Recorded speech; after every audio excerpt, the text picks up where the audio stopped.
What's going on, guys? Welcome back to the channel. It's your boy Sly Geordie, and welcome back to some more F1 25 driver career mode for the Monza Grand Prix. And if you missed last episode at Zandvoort, it was a bit of a crazy race, to say the least. Two safety cars, a bunch of overtakes from us, one of our better performances of the season, and it honestly deserved a podium, and we would have gotten it if not for a controversial ending where Lewis Hamilton stole P3 from under our noses at a photo finish. So I still don't know whether or not he actually passed the line first. The game said that he finished 0.002 of a second ahead of me. I couldn't see that difference across the finish line and, you know, any, like, going in the replay or whatever. So you will have to take the game's word for it. There's nothing we can do. We can't just appeal to the FIA or anything. So it is what it is. The P4 is still a very strong position, and it was still an amazing race from us considering we started in P13. So we now move on to Italy. This is round 16. We are getting towards the last part of the season. There's not really too much to go. In fact, I think there's just about 9 races to go. So we're looking pretty good, all things considered. Our focus honestly should be on making sure that we retain our 73-point gap ahead of George Russell. That way we can keep VCarb in P4 in the constructors standings, the biggest points haul of the team's history. To be fair though, Mercedes should have been better than us, but they've had an horrendous season with just lots and lots of low points finishes, whereas we have been fluctuating around the top 7 all season. Only a couple of results outside of that, so not bad at all. And now we're going to Monza, which is a track that serves directly into the strongest parts of the car. Quite frankly, if we go to the powertrain now, we should still be actually, one of the best cars. Of course, now Ferrari and McLaren have caught up because we've not been doing any upgrades. I'm honestly waiting for the regulations to be announced, and to be fair, I don't really care too much for this car anyway, because we are negotiating a move next season to kick off the new regulations with a very promising Aston Martin. Of course, Adrian Newey will be making the next car, and there's potential for us to be teaming up with Fernando Alonso from next season onwards, which is very, very promising and exciting. Alonso is, of course, my favorite Formula One driver. I believe he is the greatest of all time, just down to his skill and the things he's able to pull off. You know, stats aren't everything, unfortunately. But anyway, let's look at our current developments. So the success rate for their things are a lot lower than ours. Of course, they do have better upgrades. Other than us, we have 10 powertrain upgrades. But to be fair, we don't know how quickly both Lance and Fernando are putting in upgrades, to be fair. So honestly, their best performances have been pretty shocking. Hajar's best performance is an 11th in Spa, and ours is of course, a first place on that very same race. Canada, 8th for Lance Stroll, and then a P6 for Alonso. So it's been a really bad season for Aston Martin, all things considered. Only marginally better than the in real life season. But of course, this is the last season of the ground effect era regulations. So at the end of the day, it really doesn't matter how they're doing next season. All that matters is their future car, and that looks very promising. So of course, we are going to continue talks with Aston Martin. I really want to make sure that we get the seat at that team next season. Been scouring the socials and asking around, and I'm delighted to say that the team are none the wiser about us chatting with anyone else. And the meeting went well too. I know. I'm amazing. You're welcome. Okay, whatever. All right, time to go down to Monza. So this is honestly one of my least favorite tracks on the calendar to at least play. Watching it is a whole different story, but actually playing it, it's just a bunch of straights and not much in between. So regardless, though, of my feelings towards it, this is going to be a really strong circuit for our car. Of course, we've had other circuits that are really good in terms of the powertrain. If we have a look now, in terms of having a look at Canada, Austria, and Belgium. I mean, we got a P2 in Canada and Austria. Could have been P1 in Canada if we tried to challenge Verstappen. Was that Canada or was it Austria? It may have even been both. I don't know, but we could have gotten a P1 in both of those races, and we did end up getting a P1 in Spa. So Monza, I'm definitely really, really excited about that one. So let's have a look at our vehicle parts. Of course, our MGUH has now hit 50%. This is only like further overheating and stuff, and we've never really had an issue with overheating engines, so I'm going to keep it in for one more race. Everything else looks fine.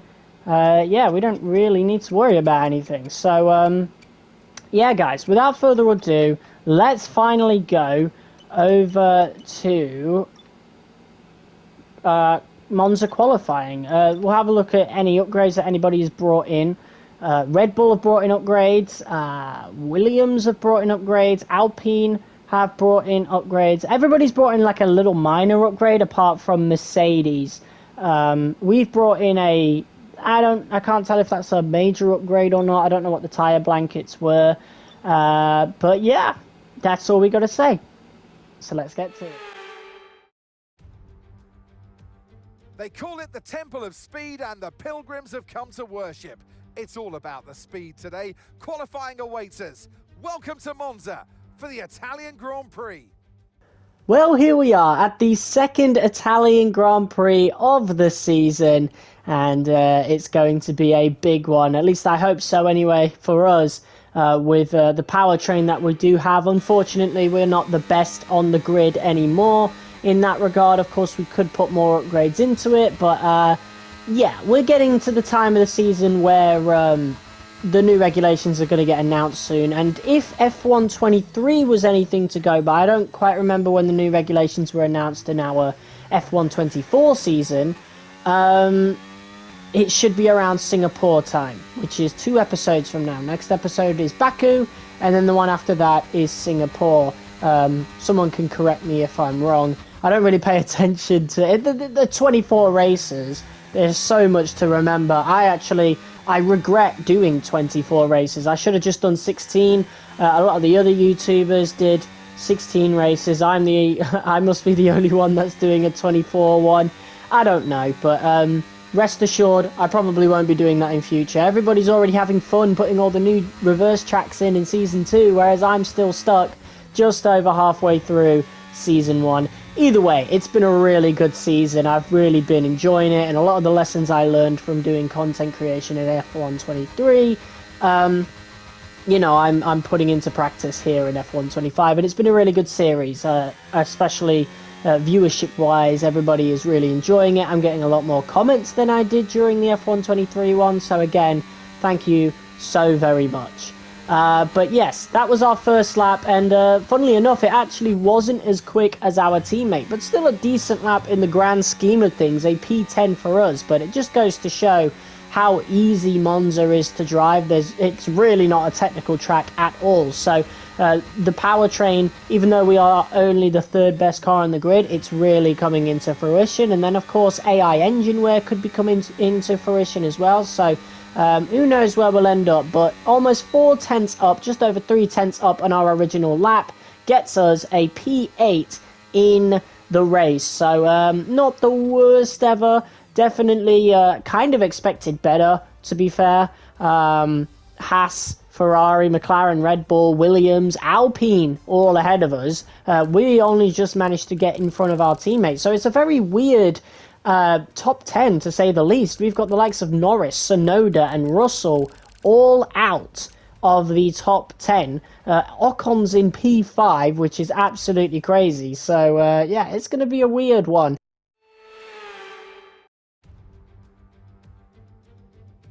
We're back in Italy once again for another round of the Formula One World Championship.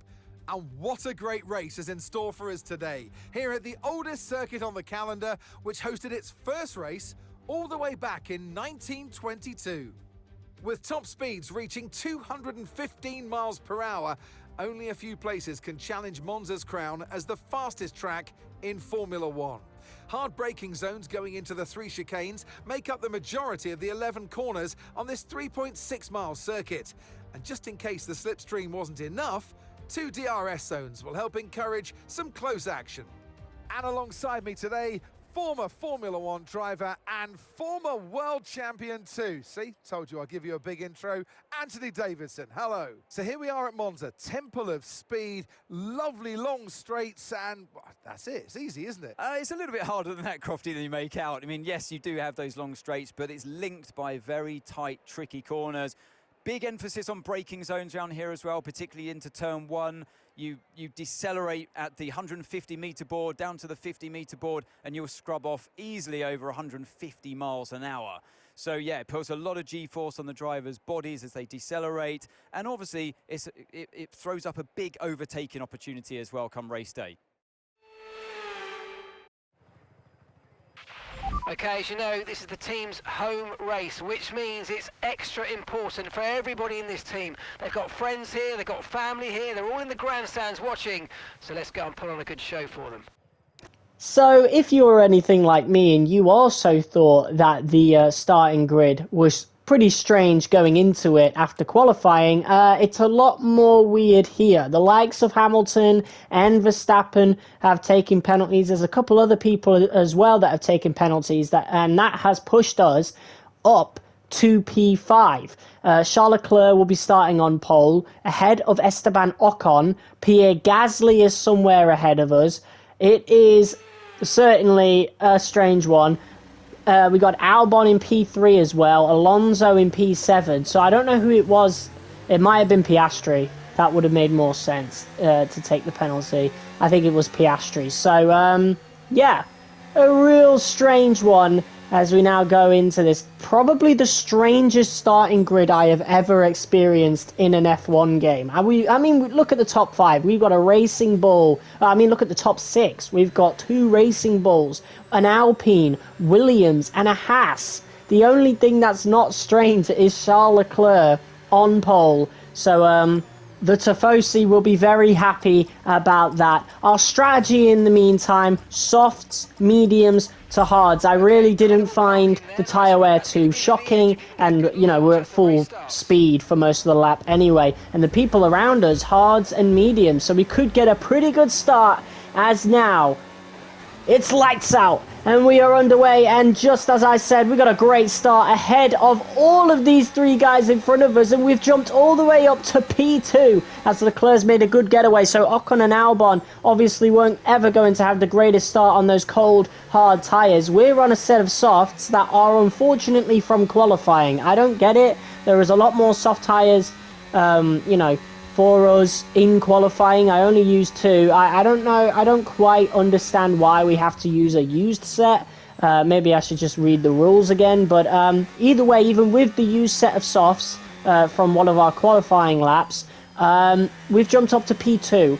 Already a second ahead of the hard tyre runners here. So they'll take a while to warm up. But unfortunately, since we're on the softs, ours are going to take not too long at all to wear out. So I'm going to want to catch up to Leclerc as quickly as possible. We know we can battle with the Ferraris as well, even though actually Ferrari are one of those cars that have brought in the powertrain upgrades. So yeah, that's a little bit worrying. Maybe we won't be able to catch up to Leclerc.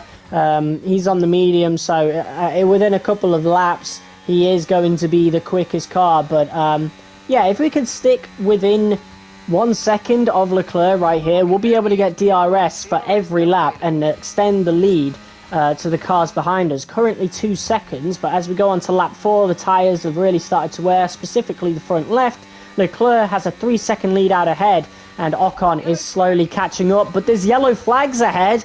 And it's Leclerc, obviously it's Leclerc, and a massive plume of smoke is coming out of this car. Tifosi Ferrari heartbreak here as we take the lead of the Italian Grand Prix. Of all the places where Ferrari could have an engine failure, This is the absolute worst one. Obviously, it doesn't really affect us personally, though. We're up into P1, but of course, like I said, our tyres were still wearing anyway. And now Esteban Ocon is looking for the overtake for first place. Look at this top three. But if you look outside the top three, it's Norris and Verstappen quickly catching up as we just about managed to keep pole position ahead of Esteban Ocon here. Gasly lurking not too far behind, but those hard tyres definitely are the best tyre right now if Ocon was able to get away from Gasly, or maybe that just shows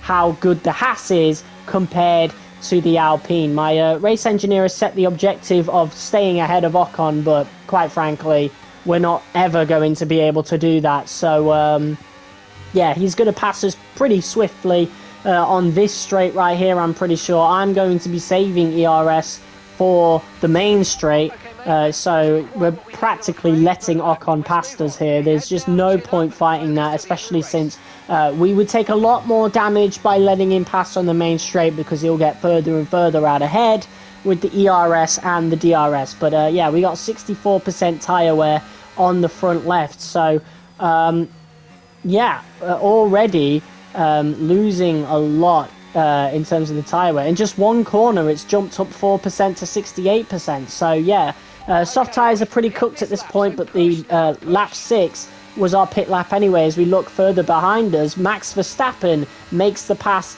on Lando Norris. So Verstappen started quite far behind us in general. I think he was outside of the top 10. I think he started in P11 if he took a 10-second grid penalty. So it's been a really good race for him and Norris, but that's mainly because they would have been taking new engine parts and stuff, so they have that advantage. But going on to towards the end of our pit lap, Pierre Gasly in the Alpine now overtakes us, and I'm trying my best to get out of the way of Verstappen and Norris. We might have held them up a little bit there as we slow the car down.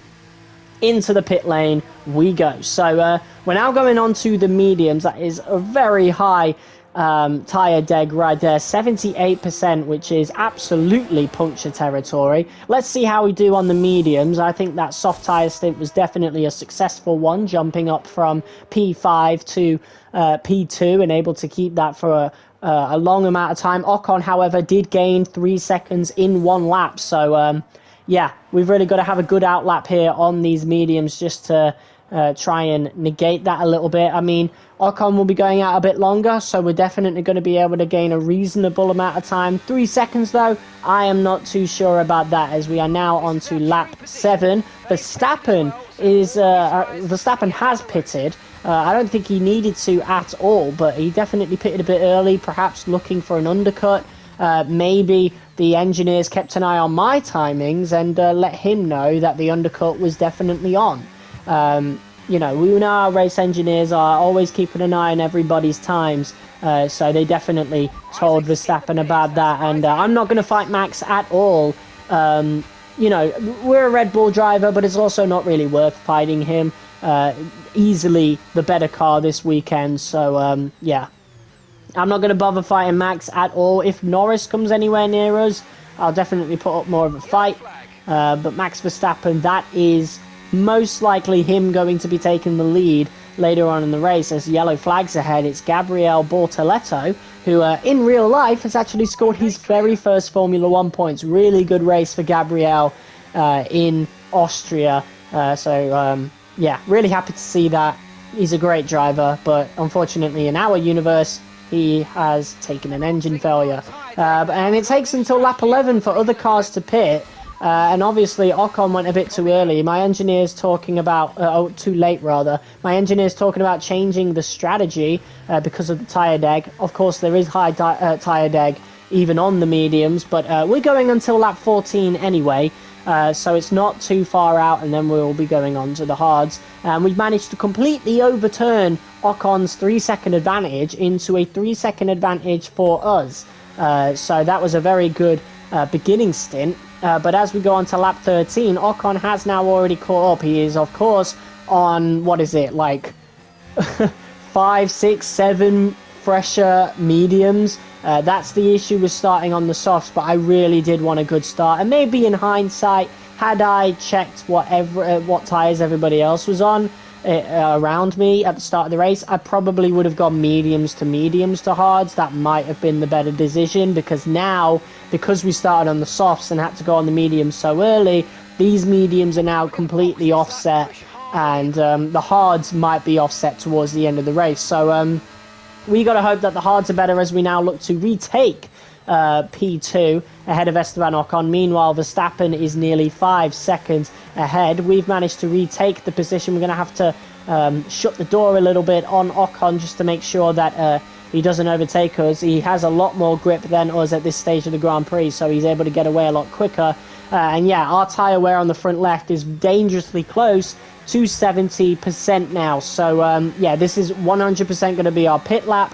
Had it been like 60%, I probably would have extended it a little bit to try and, you know, negate the damage on our final stint on the hards, because obviously the guys that are going to be pitting after us are going to have fresher hards as well, as now Esteban Ocon comes past us, taking P2, but Lando Norris is there as well, and Ocon goes over defensive against Norris, seeing him coming, and unfortunately that lets me pass and I retake the position for P2. So that's really going to help us in terms of our timing going into the pits, as now Lando Norris dives down the inside to take the position. He's got a lot more grip, but because of that, Ocon doesn't have the space to make the move on us. So Lando has finally been released to hopefully chase after Verstappen.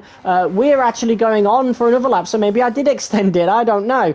But look at this, nearly 4 wide. I actually had a DRS failure on this straight, so that's why I didn't manage to overtake Norris there, unfortunately. Ocon did get past us, and Ocon is now overtaking Norris. So Ocon's overtaken Norris for P2, and we just managed to stay ahead of Pierre Gasly. So that was a bit dicey right there. Hopefully when we go into the pits, we'll have that DRS issue fixed. But yeah, Pierre Gasly definitely might be overtaking us at some point. Actually, our DRS thing has been fixed, so I have no idea what happened there. I think it's because I might have used a flashback. I had to go do something in real life, so I used the flashback because I had to pause on a corner, and I didn't want to lose control unpausing. So that actually fixes a DRS failure. So if you ever have a DRS failure in your game, just use a flashback, and sometimes it does fix it. Sometimes it doesn't though, so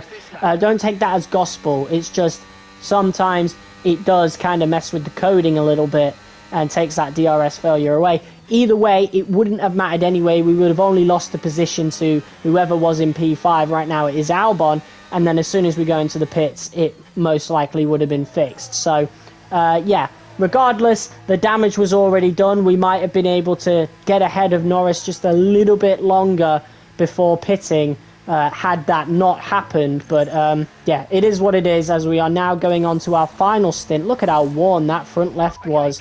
Wow, absolutely torn to shreds. I absolutely love the new texturing for the tyres. It really does physically now finally show how much wear those truly have, as we now come out of the pits for the final time. So we have about 11 laps to go, or is it yeah, 11 laps to go on these hards. So there is a high tyre deg, so we'll have to see what happens towards the end of the race. We still have a tyre offset to the other cars, as a virtual safety car is called out, so that will definitely help the guys just coming out of the pits now. Piastri actually is one of them. Actually, no, it won't help them. If they're just coming out of the pits, it will, but if they were just coming into the pits, I don't know. How does that actually work? I don't think it does, but there was a big blockage ahead of us. I think it was Alex Albon. I think Albon may have spun out and blocked a bunch of cars, and that's why he has a 10-second grid penalty. That's usually how it goes. He doesn't have any damage, but that's still such a shame considering he started P3. That is race over for Albon. But speaking of the virtual safety car, it appears to have shafted us a little bit. I'm pretty sure we should have been undercutting the likes of Ocon, Sainz and Norris, but apparently not, because Ocon is quite a while ahead of us. We know the undercut works. because that's how it happened on our first stint. So I can only put that down to the virtual safety car as to why we're not in front of Ocon and instead having to chase him down. And we're going to have to do this pretty quick. There needs to be a sense of urgency about me right now because we are on more worn hards compared to Ocon by a couple of laps or so. So we need to get this done while the difference between the cars is minimal. We know our car versus the Haas, it is better right now. Our car is better. So we need to get this done now because once the tyre starts degrading to a noticeable point in terms of grip, Ocon is definitely going to start challenging us just as he has done pretty much all race. So yeah, we need to get this done now. I have barely any ERS because I've been spending it trying to catch up to Ocon. I've had so much urgency about me to get this move done. Ocon goes defensive and we go around the outside, squeeze him out, give him a little bit of a squeeze there and just about make the corner for ourselves. So yeah, this is going to be our battle from this point. Once again, we shut the door on Ocon, so he does already have better grip acceleration wise. And the good thing about that one previously was we did just about enough to get within DRS range, and that helped us throughout the rest of the lap. But now the roles are going to be reversed, as now it is Esteban Ocon with the DRS on us, and we've got no choice but to let him pass. I'm actually going to take the opportunity to recharge some ERS, so our retake down the main straight will be a lot better, and this again is going to help our tyre difference. Even though Ocon absolutely has better tyres than us, we have the DRS advantage in a lot of cases. And at this point, it just ended up becoming a ping pong between whoever had DRS and who was taking the final podium position. And this just happened over numerous laps. This was basically the race ender. Very clean racing, but yeah, I'm surprised he doesn't defend it a little differently. Basically defended it the same way each time, and that allowed us to you know, just keep retaking P3. But now going on to lap 26, 2 laps to go, less than 2 laps to go, this will have to be the final time that we do let Ocon pass us. There's a little bit more dicey there, so Ocon was struggling to keep up a little bit. Either way, that does help us keep up with Ocon right here. But this is it, going round the Parabolica for the second to last time, the penultimate time, as now we're going to look to make one last overtake, and it's going to be difficult towards the end of this lap to keep the position once we take it, if we can take it, as Ocon goes defensive once more. There's only so much defensive moves you can do within the F1 rulebook, and once again, we go around the outside, reach the apex first, shut the door on him a little bit. I didn't realise how close I was to his wing, but that does help us get to the apex and keep it on track. Usually I would hit the curb a little bit, as you've seen a couple of times throughout this race, as now we look ahead to Lando Norris finishing P2 in no man's land. Verstappen, no competition whatsoever. He did have to work for it in the first stint, but he copied our strategy of pitting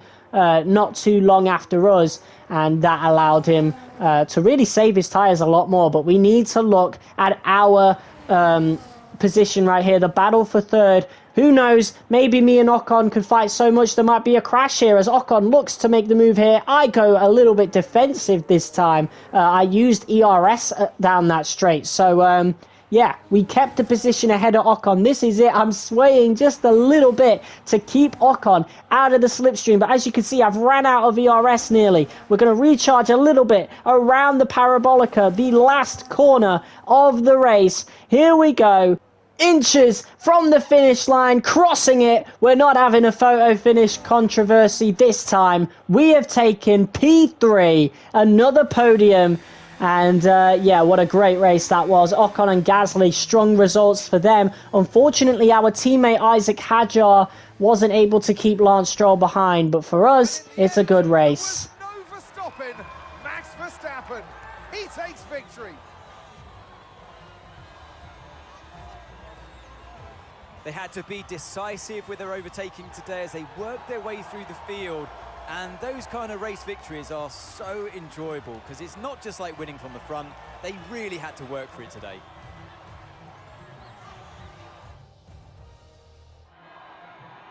Only 3 can take to the podium, and here they come. But there can only be one on the top step. Your number 1, Max Verstappen. Max Verstappen once again finishing ahead of Lando Norris, extending his lead at the top of the championship. I think we can say now that Max is probably going to win the championship this season. But focusing on us, a beautiful P3 once more, redeeming ourselves a little bit after losing the podium last time out. Really surprising race. Honestly, apologies to Monza. I was unfamiliar with your game. I've been saying for a while now that Monza definitely is not a track that I like doing per se because it's a bit boring with all the long straights and stuff. But F125 has really surprised me with it, especially with all the grid penalties as well. I guess that's down to my career. But yeah. P4, once again, overtaking Lewis Hamilton. So we keep ping-ponging positions with the Ferraris. It's going to be really interesting to see if we can keep P4 in the driver's standings. The P4 in the constructors is pretty much safe. I don't think Russell is going to be any sort of competition towards us. That Mercedes is dog poo. But as for this episode, guys, thank you all so much for watching. If you guys liked it, be sure to hit that like button as hard as you possibly can. Next time out will be the Azerbaijan Grand Prix, one that I'm really looking forward to. I was never too good at that track in F123. I think it was the only track in the entire game, in the entire series, that we didn't win at. So it's going to be really interesting to see how things go in this iteration of the F1 game. Until then, though, I'll see you all next time. Peace!